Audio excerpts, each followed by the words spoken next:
I called Darian Fenton. Thank you, Mr Chair. Well, please take a call in Part 1 of the Holidays Amendment Bill, which is the substantive part of the bill. It's the guts of the bill, if you like. It's got all of the provisions that the government's planning, all of the changes that the government's planning to make to the rights of workers and wage and salary earners in New Zealand around their holidays and sick leave. I think, we don't disagree with everything in the bill, but there are three fundamental things that we do disagree with. And I want to start with the 4th week's annual leave, Mr Chair, if I can. And going back to why the 4th week's leave was brought in the first place. And yeah, sure, it was Matt Robson. It was a private members' bill, and it was a members' bill in the Labour Alliance government. And, that was fine, but it only got through because Labour supported it. Did the national government support it?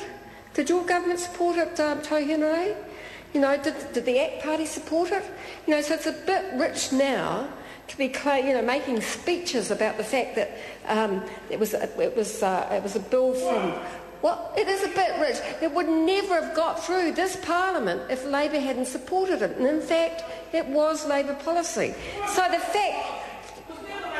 Yes, it was actually. Yes, it was. It was Labour policy. It was Labour policy. And the fact is, here we are in 2010, with 4 weeks paid holidays for all wage and salary workers in New Zealand. Now, if we'd left it to the National Party or the ACT Party, would that have ever happened? I mean, they voted against it, didn't they?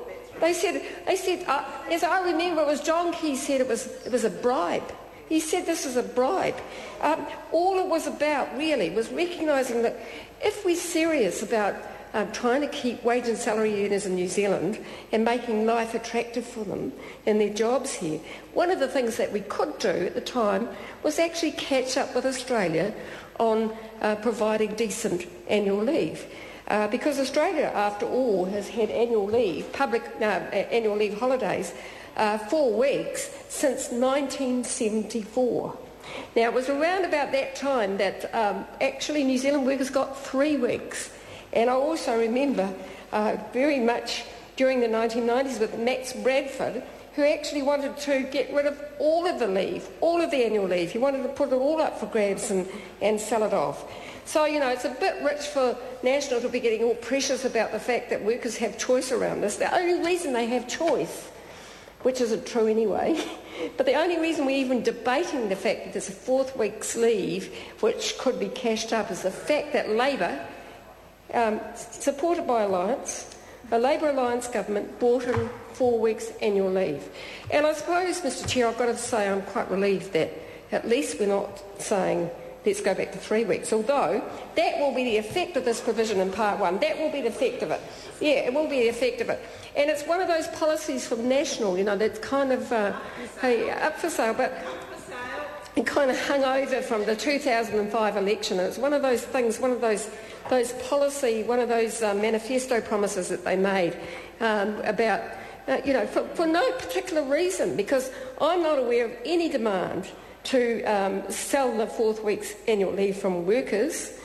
They might want to do it if they don't get a pay rise, which is what's been happening under this government.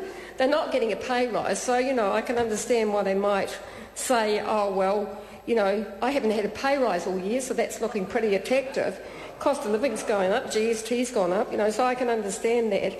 But I want to go back to the reason that we brought in the 4th week's annual leave, because it's a fundamental right. It's a fundamental right to rest and recreation and leisure.